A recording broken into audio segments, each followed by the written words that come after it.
Okay, today we're going to go over the tabular method, which is a way to integrate the product of two functions.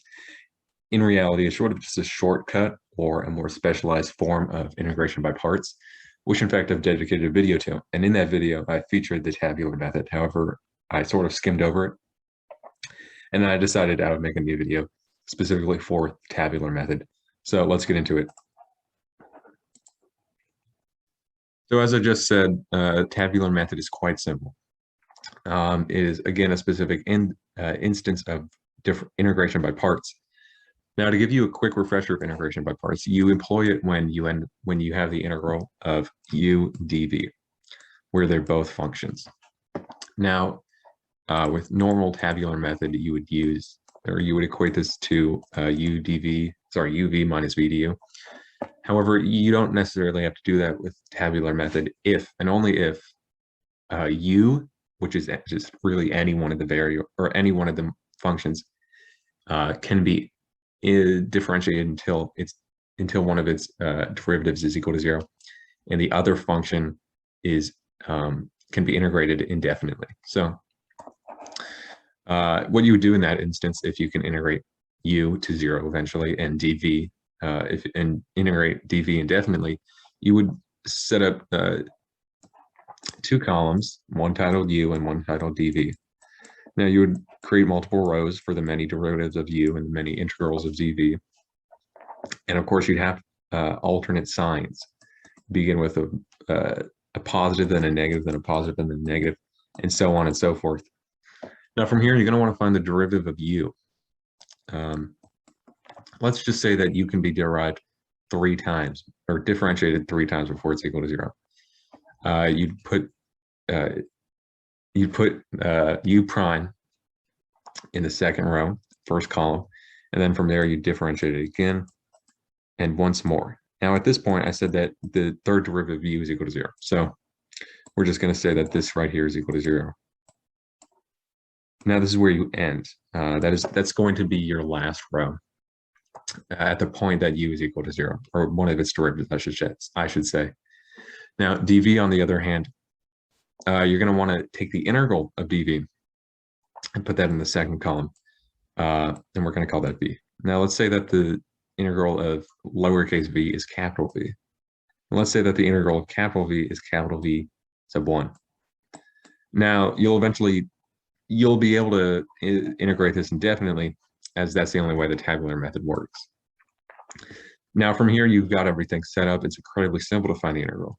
What you're going to want to do is you're going to want to multiply the diagonal terms, starting with u times v.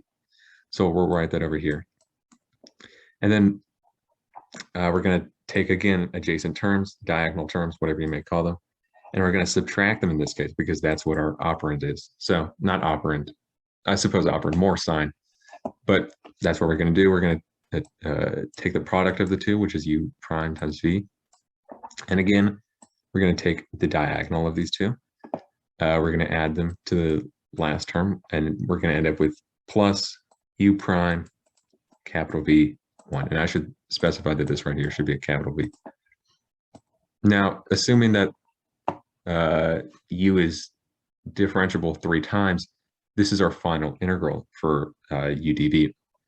Notice how I stopped the term above, or the u term above, when one of its derivatives is equal to 0. Now, I suppose that you could group these two terms together, or you're just going to end up with 0 times capital V sub 2. And of course, that's equal to 0. So at that point, it's futile. But that is essentially it for the tabular method. It is extraordinarily simple, and it is incredibly useful when taking the integral of a product. Okay, so this is practice problem 1, the first of 2. We're given the integral of x squared times e to the power of x with respect to x. So the first thing we're going to do is assign the functions to certain variables. Now we can see that if we were to integrate x squared enough, we would end up with 0. So we'll declare that x squared is equal to u. Whereas if we were to integrate e to the power of x indefinitely, we would never end up with 0, and we can continue to integrate it. So e to the power of x, in this case, will be dv. And as you can see, this is equal to the function or the general term that I laid out earlier. Now, from here, we have to set up our columns and our rows. On the left, we'll have u. On the right, we'll have dv. We can divide this and put some dashes through. Now, while we're at it, we might as well label the positive and negative rows. Okay, and from here, we can start integrating. So the derivative, u is going to be x squared. Now, the first row is just going to be the term u. It's not going to be differentiated yet. However, now we can start to differentiate it. The derivative of x squared is 2x. You'd know this if you understand the power rule. I've made a video on the power rule in the past. Now, not to get sidetracked, the derivative of 2x is 2, and the derivative of 2 is 0 because it's a constant. From here, we just have to fill in the right-hand side. So the rightmost column. So dv is equal to e to the power of x. If we were to take the antiderivative, or the integral of e to the power of x, we'd end up with e to the power of x. Now we can do this infinitely many times. It's something that's beautiful about e to the power of x. So from here, we've already got our grid set up. Now we just have to circle diagonal terms, adjacent terms. So let's first set up our integral, the integral from e to the power of x, the integral of x squared times e to the power of x dx is equal to x squared times e to the power of x minus 2x times e to the power of x plus 2 times e to the power of x. And of course, we have to omit this 0, as it just wouldn't make sense. I mean, I suppose technically you could do minus 0 times e to the power of x. However, it of course is 0. That term itself is 0 because it's multiplied by 0. So you can simplify this further by factoring out e to the power of x. However, I think this is sufficient. So this is the integral of x squared times e to the power of x dx. Okay, so this question may look a bit more difficult than the one prior. We're going to start off by labeling certain functions as u or dv. So if we were to integrate x cubed enough, we'd end up with 0. So we can say that u is equal to x cubed.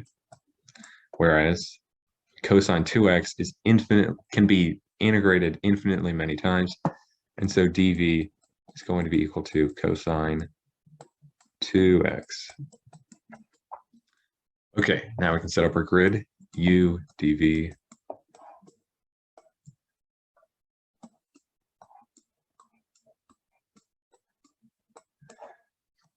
Of course, we can put our alternating signs. From here, we can just fill in our blank spaces. So u is a x cubed. The derivative of x cubed is 3x squared. Derivative of 3x cubed, the derivative of 3x squared is 6x. The derivative of 6x is 6. And the derivative of 6, a constant, is 0. From here, we have to integrate cosine 2x, that is dv. And the derivative of cosine 2x is 1/2 sine 2x. And if you aren't confident about this, you can, of course, take the derivative of 1/2 sine 2x and end up with cosine 2x. Now, if we were to integrate 1/2 sine 2x, we'd end up with negative 1/4 cosine 2x. And if we were to take the antiderivative of that, or the integral, we'd end up with negative 1/8 sine 2x. And finally, after all this, the integral of negative 1/8 sine 2x is 1/16 cosine 2x. So we have got, so far, our grid filled in, and from here we can just start circling terms. So let's write out over here that the integral from 0 to pi of x cubed cosine 2x dx is equal to these two over here, 1/2 sine 2x times x cubed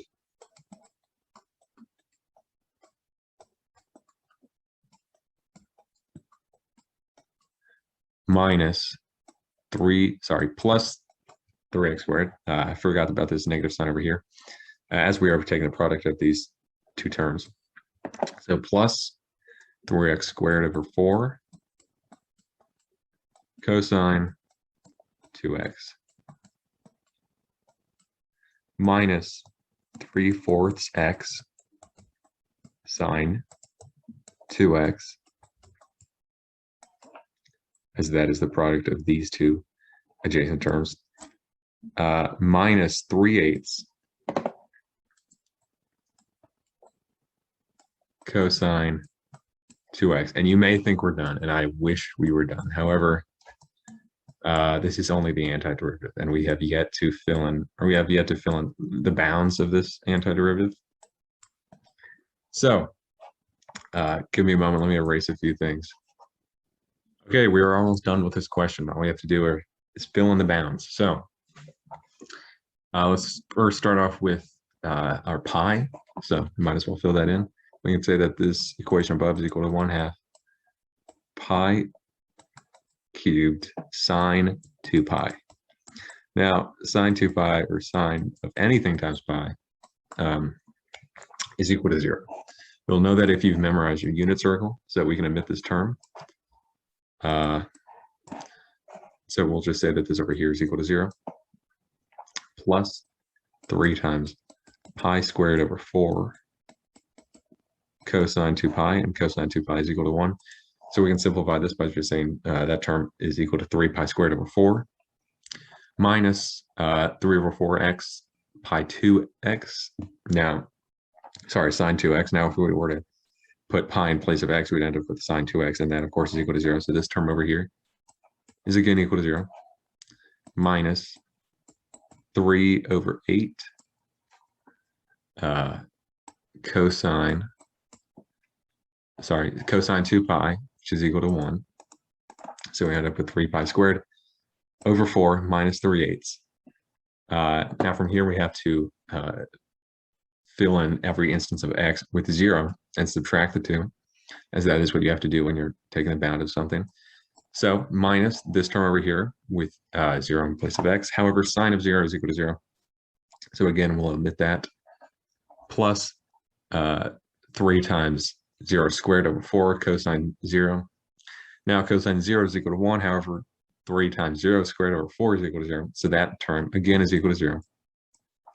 And from here, all we have to do is write down, or I should say we should add 3 over 8 cosine 2x with 0 in place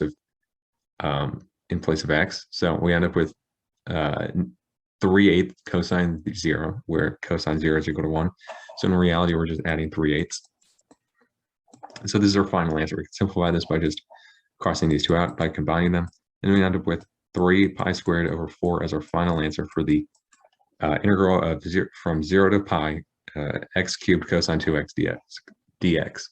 So that is it for this video. I hope you enjoyed it. If you have any suggestions for future videos, please put them in the comments below. Thank you.